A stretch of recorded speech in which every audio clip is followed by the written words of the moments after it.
Dinajpur 10 mile Rangpur highway Bashirbandar bridge সংলগ্ন bus ট্রলির মুখোমুখি সংঘর্ষে ভয়াবহ পরিস্থিতি। এ সময় রংপুর থেকে দিনাজপুরগামী যাত্রীবাহী একটি বাস, যার নাম গীতাঞ্জলি পরিবহন, সেটি নিয়ন্ত্রণ হারিয়ে নতুন বশিরবন্দর নামক বাজারের পাশে রাস্তা থেকে হাতের বাম পাশে খাদে পড়ে যায়। তবে এখনও পর্যন্ত 10 মাইল হাইওয়ে থানা পুলিশ ও স্থানীয় জনমানুষের মুখ থেকে নিহতের কোনো খবর পাওয়া যায়নি।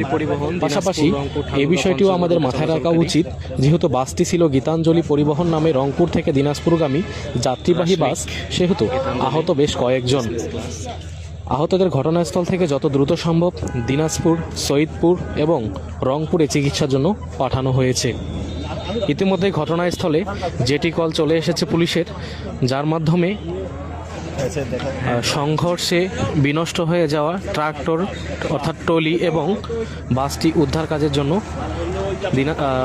10 মাইল হাইওয়ে থানা পুলিশ এবং জেলা প্রশাসনের সহযোগিতায় উদ্ধার কার্যক্রম চলমান।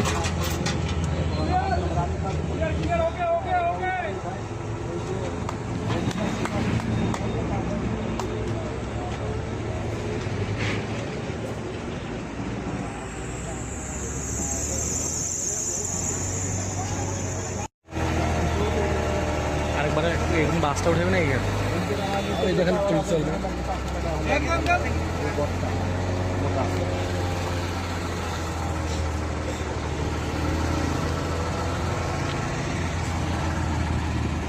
Dinajpur 10 mile Rangpur highway Bashirbandar bridge সংলগ্ন বাস ট্রলির মুখোমুখি সংঘর্ষে ভয়াবহ পরিস্থিতি।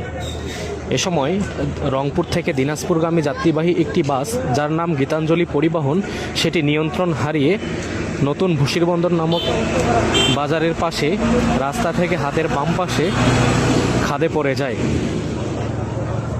তবে এখনও পর্যন্ত 10 মাইল হাইওয়ে থানা পুলিশ ও স্থানীয় জনমানুষের মুখ থেকে নিহতের কোনো খবর পাওয়া যায়নি। পাশাপাশি এই বিষয়টিও আমাদের মাথায় রাখা উচিত, যেহেতু বাসটি ছিল গীতাঞ্জলি পরিবহন নামে রংপুর থেকে দিনাজপুরগামী যাত্রীবাহী বাস, সেহেতু আহত বেশ কয়েকজন।